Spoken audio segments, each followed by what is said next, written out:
우리 욥기 말씀 보겠습니다. 욥기 25장, 26장. 오늘은 두 장 함께 살펴보려고 하는데요. 욥기 25장, 26장. 25장 1절부터 26장 14절까지.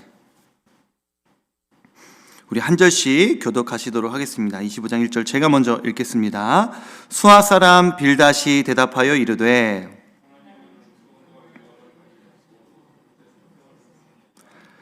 그의 군대를 어찌 계수할 수 있으랴? 그가 비추는 광명을 받지 않은 자가 누구냐?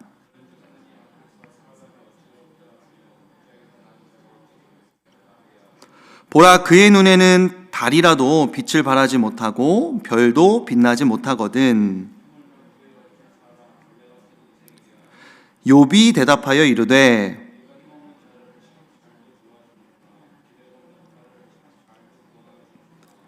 지혜 없는 자를 참 잘도 가르치는구나. 큰 지식을 참 잘도 자랑하는구나. 죽은 자의 영들이 물 밑에서 떨며 물에서 사는 것들도 그러하도다.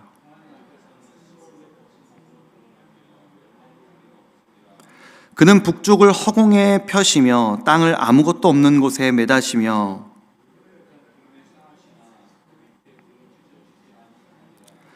그는 보름달을 가리시고 자기의 구름을 그 위에 펴시며 그가 꾸짖으신즉 하늘 기둥이 흔들리며 놀라느니라.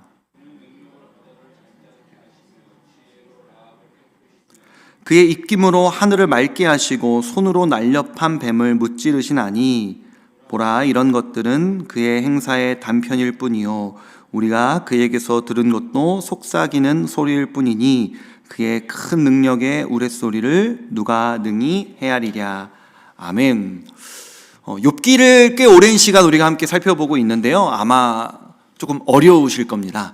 원래 성경에서 시가서가 어렵습니다. 욥기, 시편, 잠언, 전도서, 아가 이렇게 조금 어려운 책들인데요. 특별히 욥기가 더 어렵게 느껴지는 이유는 사실은 스토리에 진전이 없기 때문입니다. 그동안 우리가 좀 배워왔던 욥기를 간략하게 정리해보면 욥은 하나님 앞에서 굉장히 의로운 사람이었죠. 그런데 갑자기 욥의 인생에 감당할 수 없는 고난들이 닥칩니다. 전 재산을 잃어버리고 모든 자녀들이 갑자기 한순간에 죽임을 당하고 게다가 나의 인생에까지 나 개인에게 건강에 문제가 찾아와서 너무나 힘든 시간들을 보내고 있는데 배우자가 나를 엄청나게 비난하고 공격하고 특별히 가장 친했던 친구들까지 나를 쫓아와서 너 뭐 잘못한 거 없어? 네가 뭔 죄를 저질렀기 때문에 이런 일을 당한 게 아닐까? 이런 식으로 자기를 공격하고 있는 상황인 겁니다. 이 논쟁이 욥은 아니야, 나는 특별히 잘못한 게 없는데 이런 일이 갑자기 닥친 거야, 이런 일을 난 만난 것뿐이야 라고 변호하고 있고, 친구들은 아니야, 잘 생각해봐, 너 문제가 있을 거야 라고 이야기하면서 계속 논쟁하는 이야기가 몇십 장째 이렇게 계속 이어지니까 어려운 겁니다. 오늘도 역시 그런 내용의 일환인데요. 오늘은 그 여러 친구들 중에서 빌닷이 세 번째 여기 말, 이렇게 빌닷의 세 번째 말이라고 하면서 빌닷이 세 번째로 욥을 공격하는 말이 기록되어 있습니다. 25장 2절 3절을 같이 읽어보겠습니다. 빌닷이 이렇게 이야기합니다. 2절 3절입니다. 시작. 하나님은 주권과 위엄을 가지셨고 높은 곳에서 화평을 베푸시느니라. 그의 군대를 어찌 계수할 수 있으랴? 그가 비추는 광명을 받지 않은 자가 누구냐? 제가 여기 설교 원고에다가 이 본문 뒤에 이렇게 써놨습니다. 무슨 말이냐면 멋진 말이죠. 빌닷의 말을 그냥 억양 없이 글로 읽으면 하나도 틀린 말이 없습니다. 어떻게 이렇게 옳은 말만 합니까? 또 여러분, 옳은 말일지라도 항상 맞는 것이 아닙니다. 예를 들어 보겠습니다. 다락방에서 육아 때문에 굉장히 힘들어하는 젊은 우리 집사님이 계시다고 칩시다. 근데 순장님께서 산전수전 다 인생의 이런 어려움들을 겪으시면서 자녀도 셋씩이나 키우셨다고 제가 생각을 해보자고요. 힘들어서 막 눈물 흘리면서 자녀 키우는 게 힘들다고 고백하는 우리 순원에게 순장님이 에이, 하나 키우면서 뭘 그래, 나는 셋도 키웠는데 시간 금방 지나가. 이렇게 얘기하는 거예요. 맞는 말이죠. 지나보면 시간 금방 갑니다. 그런데 울면서 기도 제목을 이야기하는 이 순원에게 순장님의 말은 옳은 말이나 꼭 맞는 말은 아닌 것이죠. 나는 신앙생활 열심히 하고 있지만 자녀는 내 마음과 뜻대로 그 신앙이 따라주지 않아서 고민하고 그것이 기도 제목인 성도에게 다른 성도님이 탁 찾아가서 아유 어릴 때 신앙교육 잘했어야 돼. 애들은 어릴 때부터 그냥 잡았어야 된다니까. 어릴 때 어떻게 애들 신앙교육했어? 이러면은 그것이 틀린 말은 아닐지라도 그 상황에 꼭 맞는 말은 아닌 것이죠. 그럼 요즘 기도해요? 뭐 이렇게 얘기하는 겁니다. 남 얘기하는 것 같으십니까? 아닙니다. 무조건 있습니다. 옳은 말로 상대방을 공격하는 이런 못된 습성들이 우리에게도 있다는 것입니다. 방금 전에 빌닷의 말은 흠잡을 것 없이 다 옳은 말이었습니다. 그러나 빌닷이 이런 이야기를 하는 결국 의도가 무엇입니까? 그 의도가 4절에 나와 있죠. 4절 우리 함께 읽어보겠습니다. 시작. 그런즉 하나님 앞에서 사람이 어찌 의롭다 하며 여자에게서 난 자가 어찌 깨끗하다 하랴. 아멘. 2절 3절에서 옳은 말 쫙 하는 이유가 뭐냐면 4절에서 하나님 앞에서 사람이 어찌 의로울 수 있겠는가. 다시 말하면 욥, 네가 어떻게 스스로 죄 없다고 말해? 너 어떻게 의롭다고 너 스스로를 이야기할 수 있어? 잘 생각해봐. 너한테 문제가 있을 거야. 그러니까 네가 지금 벌을 받고 있는 거지. 빌닷의 말을 읽으면서 제가 옳은 말이나 상황에 맞지 않은 말을 그것도 신앙적으로 할 때 이것은 얼마나 잔인한 일인가 라는 것을 저는 느꼈습니다. 이것을 잘하는 사람이 있는데 저는 목회자들인 것 같아요. 제 자신도 마찬가지입니다. 오늘 이 본문을 묵상하면서 어떻게 보면 이 본문의 내용들이 저를 통과해서 나오다 보니까 저에게 가장 부끄러운 것들, 저에게 가장 걸리는 것들, 저에게 가장 적용되는 것들이 아무래도 설교 원고로 이어지지 않겠습니까? 너무나 옳은 말, 그 문장을 띄어서 보면 틀린 말 하나 없는데 그것을 굳이 상대방에게 아픔을 주는 방식으로 그 사람을 민망해하게 하는 용도로 이야기할 때가 저도 너무나 많은 것 같아요. 제가 지금은 교회 안에서의 예만 들었지만 뭐 순원을 만났을 때 옆에 있는 집사님이 고민을 털어놓을 때 이런 식으로 제가 이야기를 했지만 가정에서 직장에서 우리가 누구와의 관계에서 우리도 너무나 옳은 말을 상대방을 민망하게 하거나 공격하고 싶어서 할 때가 얼마나 많이 있는가. 빌닷의 이런 말을 들은 욥은 어떻게 반응할까요? 26장 2절을 우리 함께 읽어보겠습니다. 26장 2절입니다. 시작. 내가 힘없는 자를 참 잘도 도와주는구나. 기력 없는 팔을 참 잘도 구원하여 주는구나. 아멘. 여러분 이 본문의 뉘앙스가 느껴지십니까? 우리나라 이 번역하신 분들이 정말 번역 잘하신 것 같아요. 비꼬는 말이잖아요. 네가 힘없는 자를 참 잘도 도와주는구나. 기력 없는 팔을 참 잘도 구원하여 준다. 네 말이 내게 위로가 되겠냐? 뭐 이런 말이죠. 4절을 보면요 이렇게 기록되어 있죠. 네가 누구를 향하여 말하느냐? 누구의 정신이 내게서 왔느냐? 이렇게 이야기하는데요. 이것을 제가 새 번역으로 번역된 본을 읽어보니까 제가 읽어드릴게요. 4절 새 번역을 보면 그런데 누가 네가 한 그런 말을 들을 것이라고 생각하느냐? 이렇게 얘기하는 거예요. 네가 그런 식으로 나한테 말한다면 내가 들을 것이라고 생각하느냐? 네가 그런 식으로 사람들과 대화하며 이야기한다면 상대가 그 말을 들을 것이라고 생각하느냐? 라고 욥이 이야기하고 있는 것이죠. 여러분 복음서에 보면요 예수님께서 너무나 연약하고 고난을 당한 이들을 어떻게 대하시는지 예수님의 예시가 많이 등장하지 않습니까? 그 중에서 삭개오라는 사람을 우리가 다 잘 알 거예요. 많은 사람들이 예수님 주변에 모여있자 삭개오는 뽕나무 위로 올라가서 예수님을 바라보았습니다. 왜 뽕나무 위로 올라갔는가? 우리는 연극하면서 혹은 설교를 들을 때 삭개오가 키가 작아서 이렇게 이야기합니다. 그것도 틀린 말은 아닙니다. 삭개오는 실제로 키가 작았죠. 하지만 그 키가 작았던 것보다 더 큰 이유는 무엇이냐면 삭개오는 군중 속에 들어가는 것이 두려웠기 때문입니다. 삭개오는 세리장이었어요. 세리장. 우리가 예수님 당시에 세리가 얼마나 동족들로부터 멸시를 받는 사람들이었는지는 우리가 여러 번 설교를 들어서 알고 계실 겁니다. 로마의 지배를 받고 있는 그 유대인들에게 세금을 대신 걷어줬던 사람들이 세리들인데, 그 유대인 중에 유대인 세리를 세워서 동족들의 세금을 걷게 했는데, 이 사람의 욕망이라는 것이 세금을 걷다 보면 더 많이 세금을 걷어갖고 나머지 돈을 이렇게 삥땅 치고 이랬던 게 이제 세리들이거든요. 그러니까 민족들에게는 동족의 이제 피를 빨아먹는 나쁜 놈들이었기 때문에 굉장히 이제 인간 취급도 못 받았던 것이 이제 세리들이었습니다. 그런데 세리장이라는 거예요. 우리나라도 이렇게 일본의 압제를 받을 때 평화적으로 태극기 흔들면서 독립운동했던 분들도 있지만, 도시락 폭탄 던지고 총 쏘고 이런 독립운동을 하셨던 분들도 있잖아요. 무력으로 항쟁하자. 어떤 국가적으로 어려움이 닥치면 평화적으로 해결하려는 사람들도 있고, 하지만 무력으로 이거를 바꿔야 돼, 이거 우리가 이거 태극기 흔들어갖고 뭐 되겠어? 이렇게 얘기하는 사람들도 있는 거거든요. 그래서 실제로 예수님 당시에도 우리 유대인들이 로마로부터 이렇게 핍박을 받는데 우리가 무력으로 항쟁해야 되지 않겠는가, 힘이 없어도 어떻게 이렇게 가만히 있겠는가, 끝까지 싸워야지 라는 생각으로 살아갔던 사람들이 열심당원이라는 사람들이에요. 예수님 제자 중에서도 열심당원이 있었습니다. 가나나인 시몬이라는 사람이죠. 그 열심당원들은 가슴에 늘 칼을 갖고 다녔습니다. 어두운 밤에 로마 병사들을 만나면 아무도 없을 때 죽여버리려고. 내가 로마 병사 한 명이라도 죽이면 조금은 나아지지 않겠습니까?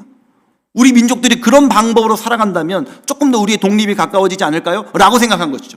근데 이 칼은 누구를 죽이는 용도였냐면 로마의 병사들이 타겟이었고, 또 다른 타겟은 민족의 변절자들이었습니다.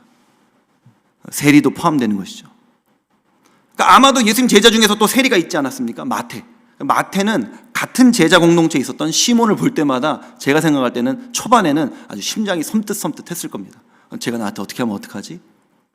그런 것처럼 이 세리장인 삭개오는 이 동족들이 자기를 그렇게 싫어하는 걸 알고 있기 때문에 군중 속에 자기가 몸을 던졌다가는 어떤 해코지를 당할지 모르겠는 거예요.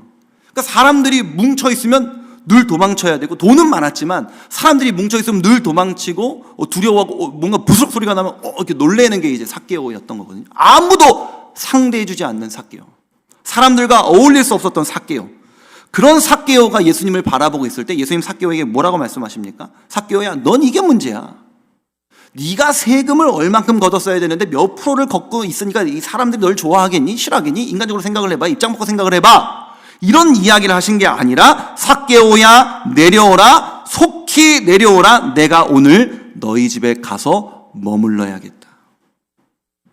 교제하겠다는 예수님의 말씀에 삭개오는 정말 오랜만에 사람이 나를 만나겠다고 먼저 요청한 이야기였을 거예요. 나랑 이야기 나눈다고? 내가 왜 세리를 선택했는지, 그리고 내가 얼마나 후회하고 있는지, 내 마음에는 돈을 벌어서 어떤 기쁨이 있고 돈을 벌면서도 어떤 슬픔과 두려움과 가슴 아픈 일들이 있었는지를 얘기할 사람이 없었는데, 드디어 예수님이 우리 집에 오셔서 얘기를 들어주시겠다는 거예요. 그 이야기를 듣고 마음이 따뜻해진, 이 사랑을 받은, 긍휼을 얻은 이 삭개오는요, 무리한 약속을 예수님 앞에 덥석 해버립니다.